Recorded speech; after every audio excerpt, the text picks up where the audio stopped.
chères Missillackaises, chers Missillackais. Merci d'avoir répondu en nombre à notre invitation et recevez tout d'abord tous mes vœux de bonheur, de joie, santé et réussite dans vos projets, avec une pensée particulière pour les personnes qui souffrent, soit de la maladie ou après la perte d'un être cher.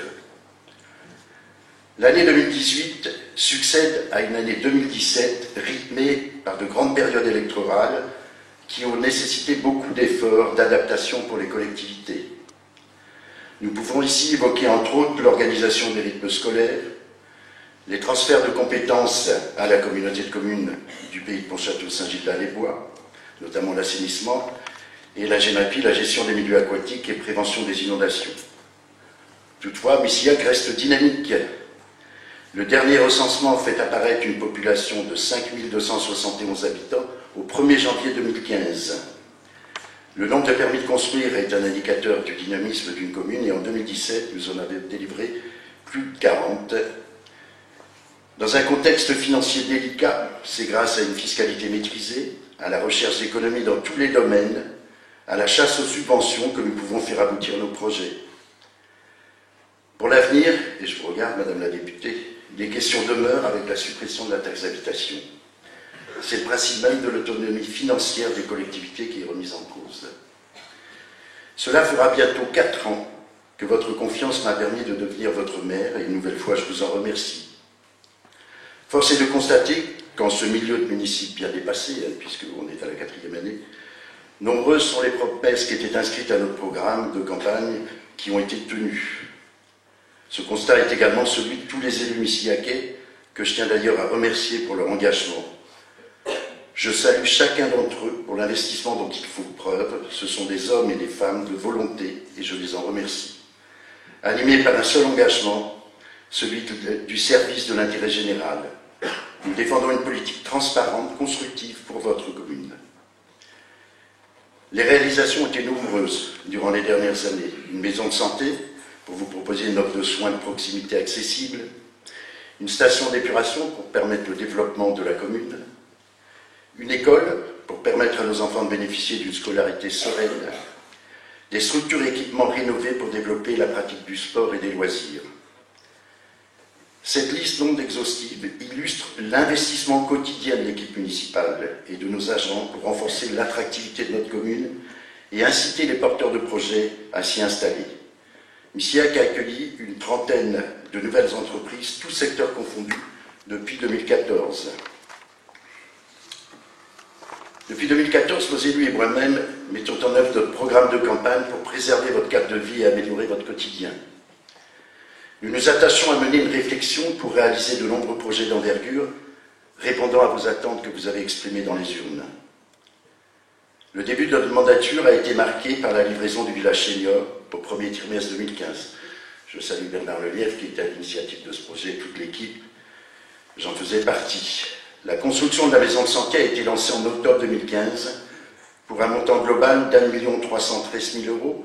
Alors tous les chiffres que je vais vous annoncer sont des chiffres TTC, dont 75 000 € ont été financés par l'État au titre de la dotation d'équipement des territoires. En 2015, une réflexion relative à l'accessibilité de la commune pour les personnes en situation de handicap a également été menée, avec l'aide de la commission extra-communale accessibilité. Elle a permis de réaliser un diagnostic de l'existant, puis de programmer des travaux rendus nécessaires sur le domaine public. La circulation et le stationnement ont fait l'objet d'une réflexion. Divers aménagements en ont découlé, pose de potelets pour réguler le stationnement, extension de parking, création de légions douces notamment.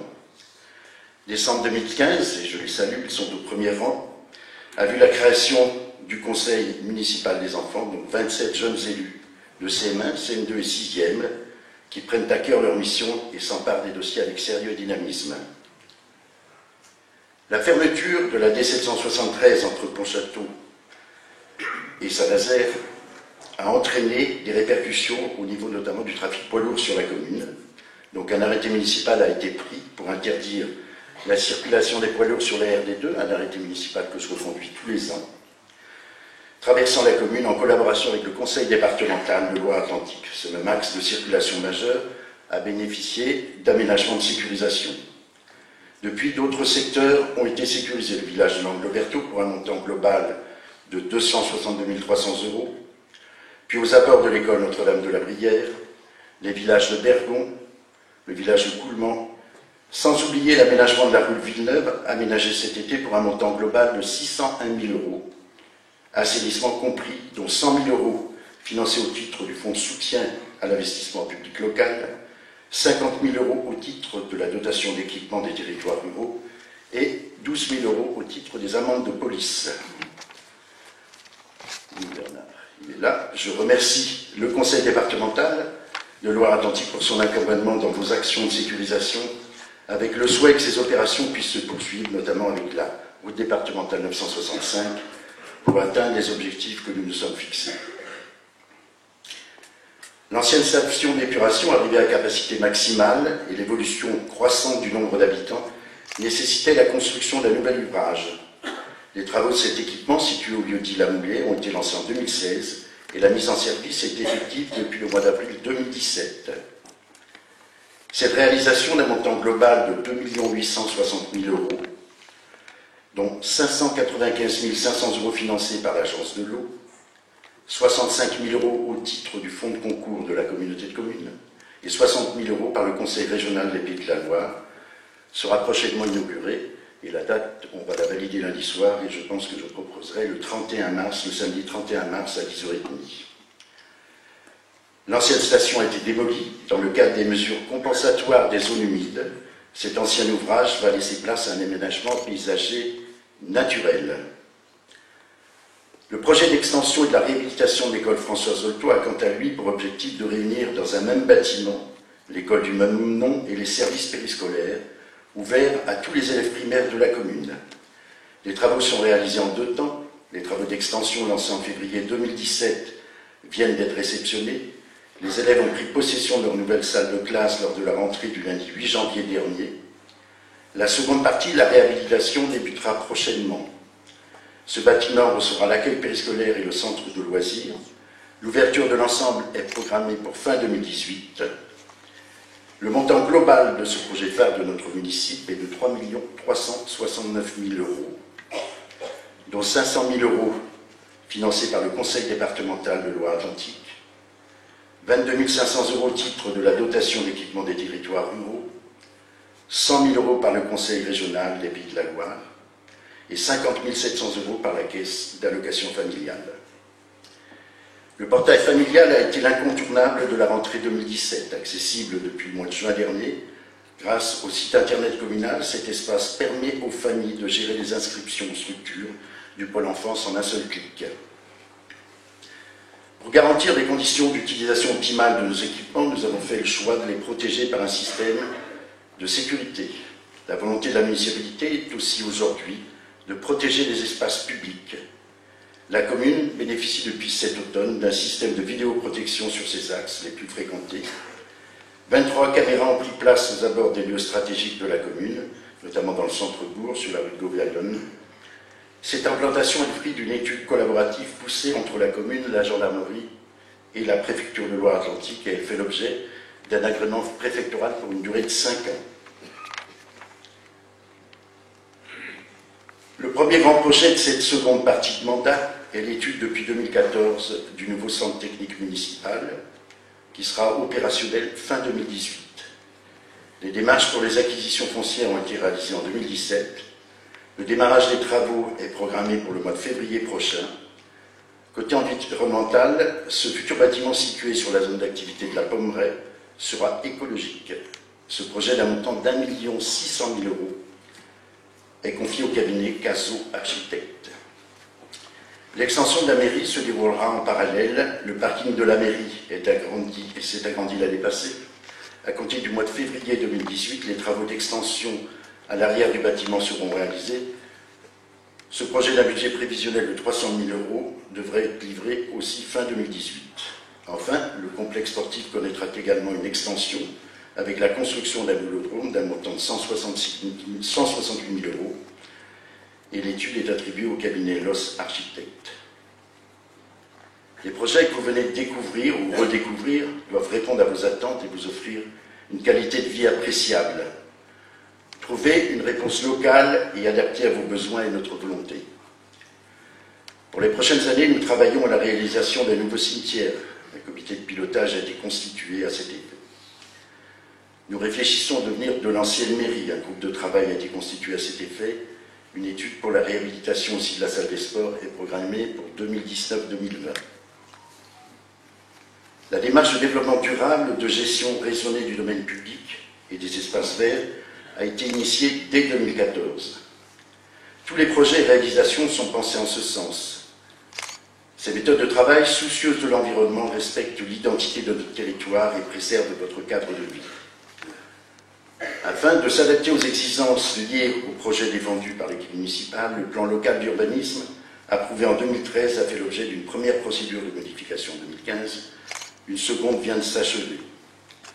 Dans le but d'associer plus étroitement le monde agricole aux réflexions conduites dans le cadre de l'aménagement du territoire et des enjeux qui y sont liés, la municipalité a créé en 2015 une commission extra-municipale agricole.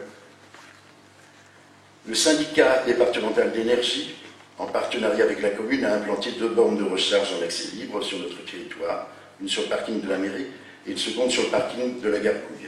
Elles seront prochainement au service, en espérant qu'elles soient mises en service assez rapidement, parce qu'on a l'intention de commander un véhicule électrique. Elles sont posées, elles sont là depuis 6 mois, on a beaucoup communiqué, mais elles ne sont toujours pas en marche. Donc le président du Sidila n'est pas là, mais bon, si quelqu'un lui rapporte, je saurai lui le rappeler lorsque je vais le voir. Être plus proche de vous, en veillant à la préservation de notre territoire et en réalisant des économies, sont les objectifs des publications municipales. En février 2016, votre brève est devenue mensuelle.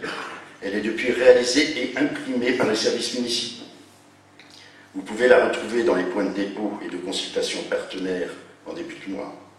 2 bulletins municipaux sont également édités pour la période estivale et en fin d'année. Ils sont distribués dans votre boîte aux lettres par une association de réinsertion par le travail. Pour vous informer au mieux, la municipalité a également mis en place depuis 2015 5 panneaux d'affichage libres venus compléter le parc de panneaux d'affichage municipal existant, implantés au cœur de la ville et dans les villages. Ils vous sont dédiés. En 2016, un nouveau panneau d'information lumineux a également été installé sur la place de l'église. La municipalité s'est également attachée à vous proposer des événements originaux depuis 2014 pour informer, sensibiliser et créer du lien. La première édition de la Semaine Bleue a été organisée en 2015. Fort de son succès, cet événement est reconduit chaque année au mois d'octobre. Une cérémonie de bienvenue est proposée aux nouveaux arrivants depuis 2016, l'occasion de rencontrer les élus et de faire connaissance en toute simplicité à l'occasion du Forum des associations qui lui aussi a été mis en place en 2016. Pour terminer, je tiens à remercier les membres du bureau municipal pour leur travail et leur engagement à mes côtés, ainsi que l'ensemble des conseillères et conseillers municipaux pour leur implication. Et quand je parle de l'ensemble, c'est les conseillers municipaux de ma liste et les conseillers municipaux de l'opposition. Même si parfois nous ne sommes pas d'accord, nous arrivons à avancer ensemble quand le but est de donner satisfaction aux Missiakaises et Missiakais. Je remercie également la communauté de communes, alliés précieux. Nous participons activement aux décisions communautaires, nous travaillons étroitement avec ses représentants pour renforcer l'attractivité de notre territoire et pour conforter son dynamisme. Collaborer, échanger, harmoniser, mutualiser sont autant d'actions au service du bien commun.